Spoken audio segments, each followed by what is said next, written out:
Massimiliano, nelle tue commedie c'è sempre molta ironia, ma spazio spesso per le riflessioni.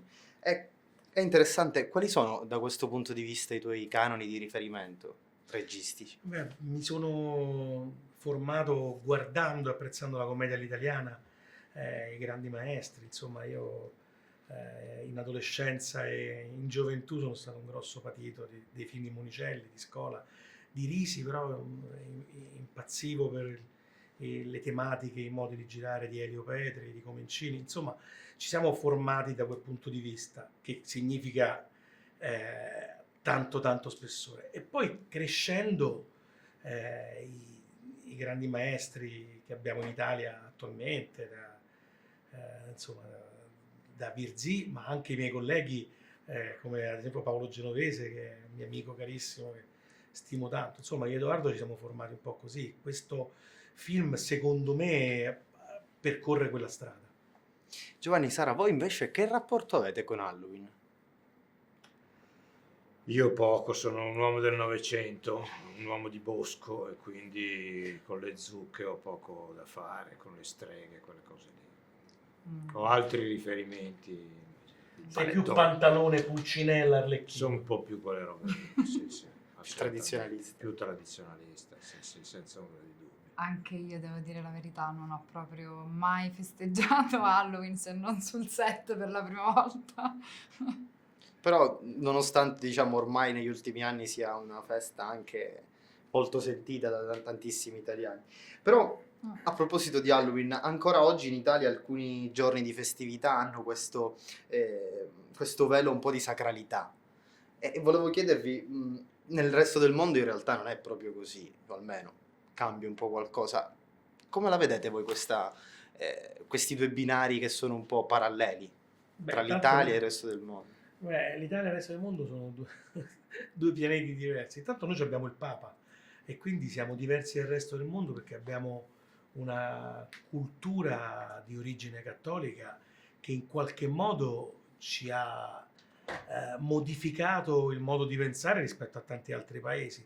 Noi abbiamo un imprinting religioso, abbiamo molto l'idea del senso di colpa, del rispetto del padre e della madre, un'idea di famiglia molto differente da quello che possono avere nel nord Europa. Insomma, gli italiani sono un popolo veramente differente da tutti gli altri. E non è un caso che una nazione così piccola importa tantissimi tipi di culture varie, da quella sportiva a quelle delle automobili, al cibo, alla moda. La moda italiana è conosciuta in tutto il mondo, lo stile italiano, ma anche il calcio, anche il cibo. Siamo veramente un paese molto singolare. Culturalmente sottostiamo a dei dettami più religiosi che culturali, diciamo. Voi cosa pensate invece di questa... Purtroppo ho perso la domanda, quindi... Allora ve ne faccio un'altra, Bravo, fammi un'altra, dai. Il primissimo pensiero quando avete letto la sceneggiatura? Io...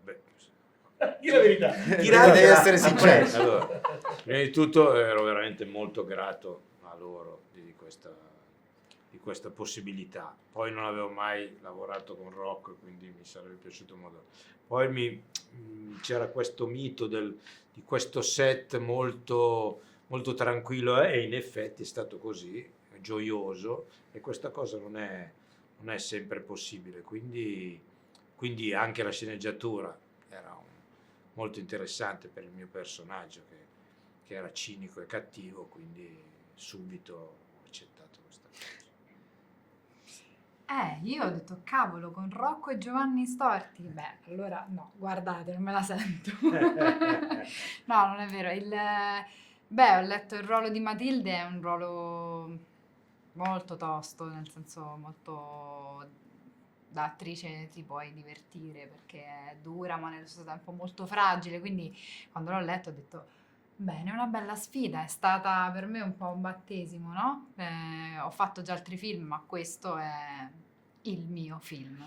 Beh, devo rivelare una cosa, la Baccarini che con la sceneggiatura in mano si avvicina e dice senti, ma nella scena in cui dice fanno l'amore, esattamente che cosa devono, cioè che dovrei fare? Quindi terrorizzato dal fatto di apparire nuda. Tra o l'altro, qualcosa. primo giorno di set, prima scena girata quella. Dico, benvenuti, salve a tutti. Si taglia subito la testa al Sono toro. Ah, per fortuna è una commedia, dai, non è No, infatti. niente di grave. Giovanni diceva dell'atmosfera tranquilla, quindi con Edoardo in regia ti trovi alla grande. Sì, beh, ma noi siamo amici da tanti anni e la nostra idea di cinema è pure che anche le persone che conosciamo di meno entrano in un clima di serenità. Ci sono diversi modi di fare la regia, ci sono i padri padroni che alzano la voce, urlano e tengono, come dire, il guinzaglio alla troupe. Io non sono per niente così, non lo è nemmeno Edoardo. Vogliamo bene alle persone che coinvolgiamo, vogliamo che sia un ricordo, un bel ricordo, indimenticabile, perché penso che nella serenità si possa tirare fuori il meglio, perché con serenità puoi anche dire guarda questa cosa non va bene, vorrei che tu la facessi così.